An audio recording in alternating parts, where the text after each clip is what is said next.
So, James, last week, one of the most acrobatic interceptions that I've seen, kind of like a Willie Mays catch. Ball comes over your shoulder and lands in the breadbasket. I've got to ask you, are you even amazed when you watch that tape back at how you were able to make that play? Because I'm sure you haven't practiced it very often. Yeah, I was somewhat amazed, but I mean, we practice certain things throughout the week. I mean, it doesn't exactly happen like that all the time during practice, but you practice certain situations like that. And fortunately for me, everything worked out, and I was able to come down with the ball. There was an analytics site that named you the NFL's Defensive Player of the Week for what you did to the Bears, holding Allen Robinson to one catch for only 14 yards. You were also in on a deflection that led to Love's interception, and they just couldn't do anything to your side. How much did that make you feel even more a part of the Giants now that you were able to show them on the field what you've done in Carolina for so many years? I felt good personally after the game for what I was able to do, but it was also a team effort. You know, I wasn't able to do it alone. You know, the guys, the front seven, the linebacking core, of course, the secondary, Julian Love, Jabril Peppers on the back end. They helped me out a lot. So I didn't do that alone. It was a group effort. Well, let's talk about your fellow secondary guys back there, because guys like Ballantyne and Holmes are really on the younger side, and I know that you have a reputation as being a really good mentor. What have you been able to help those guys with as they develop into their professional careers?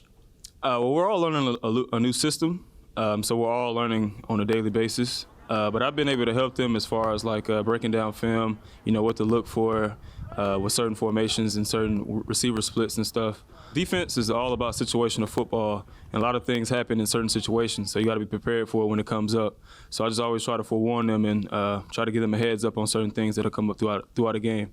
Unique situation for you guys now playing San Francisco this weekend. There is no Saquon Barkley on the offensive side of the ball, one of the most potent weapons in the National Football League. How much pressure do you believe that puts on the defense now, understanding that the offense may not have the firepower that they usually would have? I don't think it puts any added pressure on us. You know, we hold ourselves to a high standard on the defensive side of the ball, and if they don't score, they don't win. You know, that's in any game, whether Saquon plays or not.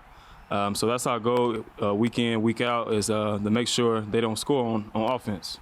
Deebo Samuel on injured reserve, one of the big weapons the Niners have. Mostert and Coleman also hurt in the backfield. This is a gimpy Niners offense coming to play you guys. How much do you expect them to adjust for their injuries and what they've lost as they come to play you? Well, they still have some other explosive weapons on the offensive side of the ball, and they also have a pretty good coach in Kyle Shanahan. You know, he puts together a good scheme week in and week out, and, you know, I think they're going to be prepared once they get up here. A lot of people have talked about Jimmy G, certainly a young quarterback in this league who's done some pretty cool things, but he's also a bit nicked up coming into this game. How much do you prepare for him, and how much do you prepare for Mullins, also knowing that the backup may have to play? We prepare for both. You know, I feel like the scheme is still going to be kind of the same. They're pretty much going to run that basic stuff. Of course, there might be some new stuff that we might see. But I know Mullins personally. You know, he's from Birmingham, a fellow Birmingham native. I know what type of quarterback he is. You know, he's an excellent passer as well. So whoever we get come Sunday, we got to be prepared for him and bring our A game. You know, one of the things that I'm told by your coaches and your teammates is that you're very quiet. You just go out there and you do your job. With so many receivers who like to talk trash and who like to be animated, how difficult is it for you sometimes to stay within yourself and not get caught up into the verbal antics that maybe your opponent wants to get you involved in? I just kind of block it out like when we had fans. I was able to block out the noise. I do the same thing with receivers, you know, when they're talking trash. Just block out the noise. And, of course, if you make plays, you know, they're not going to say anything. So I always just try to make a play.